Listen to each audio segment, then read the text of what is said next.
Hello दोस्तों, स्वागत है आपका एक नए क्लास में। आज हम लोग पूरी एनालिसिस करने वाले हैं फिफ्थ सेमेस्टर के फिजिक्स की भाई। ठीक है, जो लोग भी फिफ्थ सेमेस्टर में आ गए हो भाई, फिजिक्स ले ली है अगर, तो यहां पर आपको दो पेपर देने पड़ेंगे। ध्यान से समझना भाई।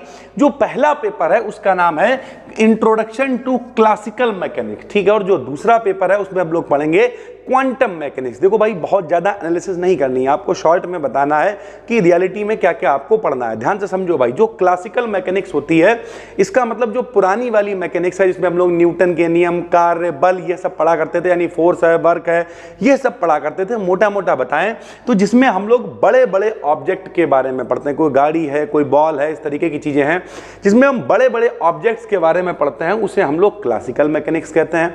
और क्वांटम का मतलब ही भाई छोटी सी चीजें हो गई, ठीक है, तो जिसमें हम लोग एटम के बारे में पढ़ते हैं, ठीक है, हेजनबर्ग अनसर्टेनिटी प्रिंसिपल आपने पढ़ा होगा, हुंड है, पाउली है, ये सारी चीजें हैं, श्रोडिंगर्स इक्वेशन है, छोटी छोटी चीजों के बारे में जिसमें हम लोग पढ़ेंगे उसे हम कहेंगे क्वांटम मैकेनिक्स भाई। ठीक है, बहुत आसान है, कोई बहुत ज्यादा घबराने की जरूरत नहीं है। हम आपको भरोसा दिला रहे हैं, दोनों पेपर में से अगर आप 15-15, 20-20 क्वेश्चन भी पढ़ लेते हो तो आप पूरा पेपर बहुत आराम से 75 में 75 का कर पाओगे भाई। ठीक है, तो कैसे होगा समझाते हैं भाई। देखो, जो अपना पहला पेपर है, यानी जो फर्स्ट पेपर है फिजिक्स का, वो क्या है? इंट्रोडक्शन टू क्लासिकल मैकेनिक्स भाई। क्या क्या है जरा देखना। इसमें जो पहली यूनिट है उसमें भैया, पहली यूनिट का नाम है कांस्टेंट मोशन। ये अपने आप में एक इंपॉर्टेंट टॉपिक, और हर साल आप कोई भी पेपर उठा के देख लेना, पिछले 3-4 सालों का कोई भी सेट उठा के देख लेना, कांस्टेंट मोशन से एक क्वेश्चन जरूर आता है भाई। ठीक है, असलियत में आज थोड़ा सा, जिसे हम लोग कहते हैं कीलोसिस नामक रोग हो गया है, जिसे गौवा लोग मुआ कहते हैं भैया। ठीक है, तो ठीक है, थोड़ा सा जीभ में दिक्कत है, लेकिन चलिए कोई दिक्कत नहीं है, वो थोड़ा सा आप एडजस्ट कर लोगे। तो कांस्टेंट मोशन से जो कांस्टेंट्स है पेपर में जरूर आता है, कांस्टेंट सिस्टम क्या होता है। उसके अलावा इस वाली यूनिट से प्रिंसिपल ऑफ वर्चुअल वर्क खूब आता है पेपर में। ये सब हमने यूट्यूब पर पहले भी पढ़ाया हुआ भाई। ठीक है, इस बार और एनर्जी के साथ में और डिटेल में पढ़ाएंगे, तो आराम से सारी चीजों को समझिए, बिल्कुल भी दिक्कत नहीं है। डी एलेम्बर्ट प्रिंसिपल, ये भी पेपर में आता है। तो ये कांस्टेंट मोशन ही है बेसिकली। इसमें 2-3 क्वेश्चन बनते हैं जो हमने आपको दिखा दिए। प्रिंसिपल ऑफ वर्क है, वर्चुअल वर्क है, डी एलेम्बर्ट प्रिंसिपल है, ट्रांसफॉर्मेशन है, कांस्टेंट्स है, ये सब आपको पहली यूनिट में पढ़ने हैं भाई। ठीक है, दूसरा लाग्रांजियन फार्मूला है भाई। ठीक है, सीधी सी बात है, इसकी सहायता से हम लोग कुछ इक्वेशंस हैं, जैसे कंजर्वेटिव, नॉन कंजर्वेटिव सिस्टम्स हैं, उनके बारे में पता करेंगे, कंपैरिजन करेंगे कि जो न्यूटोनियन सिस्टम होते हैं और जो लाग्रांजियन सिस्टम होते हैं, इन दोनों में क्या फर्क होता है। यानी ये कुछ इक्वेशंस हैं जिनकी सहायता से हम लोग कुछ simple examples based on Lagrangian formation, इसके आधार पर कुछ एग्जाम्पल को देखेंगे, तो आपको यहाँ पर लाग्रांजियन इक्वेशन वगैरह देखने को मिलेंगी। उसके बाद हैमिल्टोनियन फॉर्मुलेशन भाई। ठीक है, तो हैमिल्टोनियन में फेज स्पेस है, हैमिल्टोनियन ऑफ कंजर्वेटिव के लिए है, नॉन कंजर्वेटिव के लिए है, लाग्रांजियन और हैमिल्टोनियन की जो दोनों की कंपैरिजन है वो है। यानी ओवरऑल बात करें तो ऊपर की जो 2-3 यूनिट है, जैसे इसमें फेज स्पेस बहुत इंपॉर्टेंट है, कई बार पेपर में आया हुआ है। ठीक है, इसमें अगर हम बात करें तो Lagrangian equation conservative, non conservative system के लिए काफी इंपॉर्टेंट है। कांस्टेंट्स है, वर्चुअल वर्क है, डी एलेम्बर्ट प्रिंसिपल, अगर हम 4-5 क्वेश्चन ऊपर से बता दें, देखना यही आ जाएंगे। कांस्टेंट पढ़ लेना 1, virtual work 2, D'Alembert principle 3, phase space 4, और ये सब सर्च करोगे तो पहले नंबर पे आएगा जहां तक कई वीडियोस भाई। ठीक है, फेज स्पेस डालना भाई। ठीक है, वी डिकेडियन डालना और बढ़िया रहेगा। ये सारी चीजें हमने बहुत डिटेल में पढ़ाई हुई है भाई। ठीक है, यूनिट नंबर 4 में सेंट्रल फोर्स है, हम लोगों ने पढ़े हुए हैं, केंद्रीय बल बहुत सारे, तो वही सेंट्रल फोर्स क्या है, उसकी इक्वेशन क्या है, डिफरेंशियल इक्वेशन क्या है। ठीक है, बर्ट्रेंड्स थ्योरम है, केपलर के नियम है, जो आपने 11th क्लास में पढ़े हुए हैं, वही सब यहां पर पढ़ने को मिलेंगे। केपलर वगैरह का नाम तो सुना होगा ना, अगर नियम नहीं भी याद होंगे, बर्ट्रेंड्स थ्योरम वगैरह ये सब आपको कराएंगे। इसका जो सेकंड पार्ट है, दूसरा पेपर नहीं, पार्ट ए और पार्ट बी में एक ही पेपर डिवाइड है, ऐसे ही फिर दूसरा पेपर 2 पार्ट में डिवाइड है।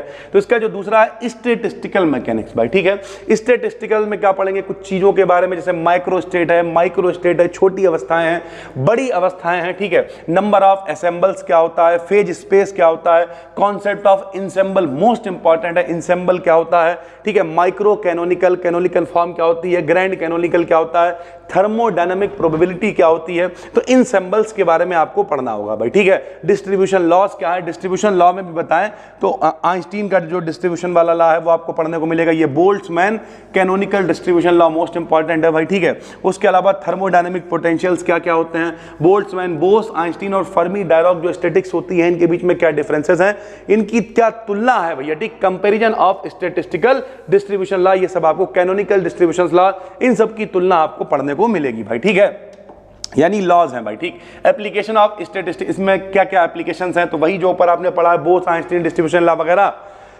फर्मी डायरेक्ट डिस्ट्रीब्यूशन लॉ वगैरह, उन्हीं के जो एप्लीकेशंस हैं उनकी सहायता से हम लोग अलग अलग इक्वेशंस बनाएंगे। वो इक्वेशंस आपको यहां पर देखने को मिलेंगी भाई, ठीक है। तो अगर इस पेपर की हम लोग बात करें भाई, तो देखने में ऐसा लग रहा होगा कि सर जी कुछ बहुत खतरनाक है। खतरनाक नहीं है, कुछ नया पढ़ने को मिलेगा भाई, मजा आएगा, इस बात की जिम्मेदारी, ठीक है। मेरी मेहनत थोड़ी सी ज्यादा रहेगी, हमें थोड़ा सा ज्यादा दिमाग लगाना पड़ेगा, लेकिन इस बात की गारंटी है मजा बहुत ज्यादा आएगा भाई, ठीक है। जो सेकंड पेपर है इसका, पेपर सेकंड, वो है क्वांटम मैकेनिक्स एंड स्पेक्ट्रोस्कोपी। आपने पढ़ रखा है स्पेक्ट्रोस्कोपी क्या होती है, जिसकी सहायता से कोई फंक्शनल ग्रुप है, वो फंक्शनल ग्रुप कितना है, उसका रीजन क्या है, कोई कलर कैसा शो कर रहा है, ये सब दिखाने के लिए, किसी कंपाउंड के बारे में पूरी तरीके से जानकारी इकट्ठी करने के लिए स्पेक्ट्रोस्कोपी का इस्तेमाल करते हैं।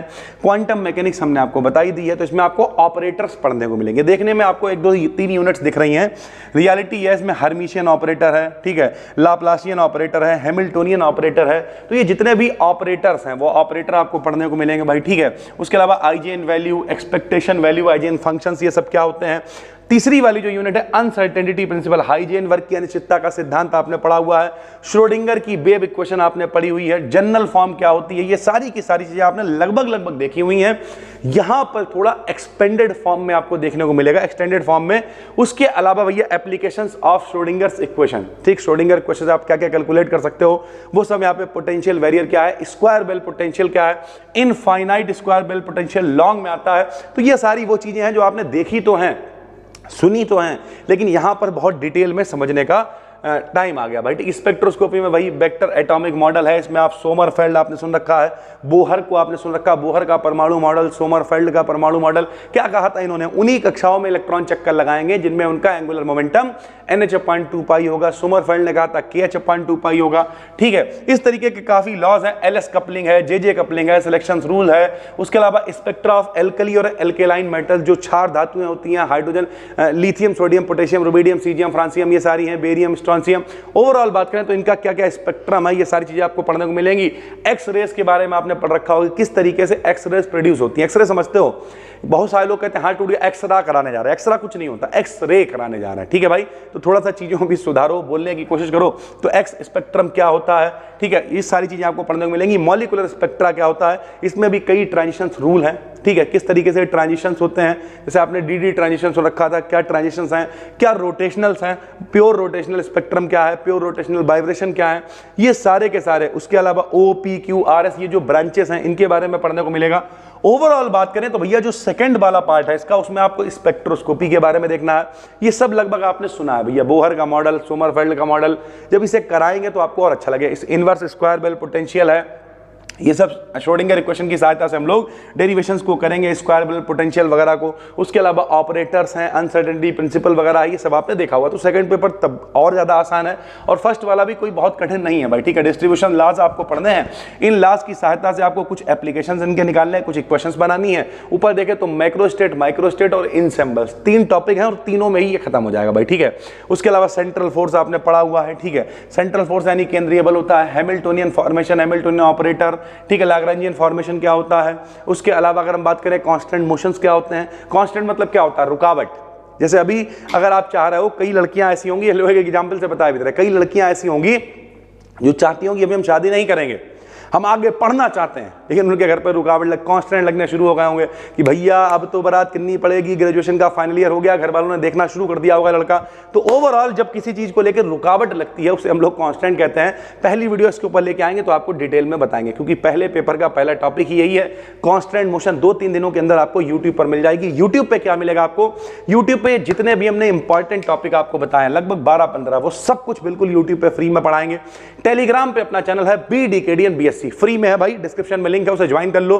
जो भी वीडियो आएगी शेयर कर दी जाएगी। ये अपना चैनल है BDKDN BSc, इसी पर सारा कंटेंट फिजिक्स वाला आपको मिलेगा भाई, ठीक है। तो फिजिक्स ओरिएंटेड कर दिया है इस चैनल को, मन लगा के पढ़ोगे तो इस बात की गारंटी है माहौल बना देंगे, बहुत मेहनत करेंगे। बाकी एक कोर्स भी लॉन्च किया भाई, डिस्क्रिप्शन में उसका लिंक है, चाहे तो ज्वाइन कर लेना भाई, ठीक है। वहां पर सारी PDF, सारे नोट्स, कहीं ढूंढना नहीं पड़ेगा, कहीं ऐडबाजी नौटंकी में नहीं पढ़ना पड़ेगा, सब कुछ एक ही जगह पर मिल जाएगा। तो चाहो तो आप वहां पर भी जाके देख सकते हो। फिर मिलते हैं, तब तक के लिए धन्यवाद, थैंक यू।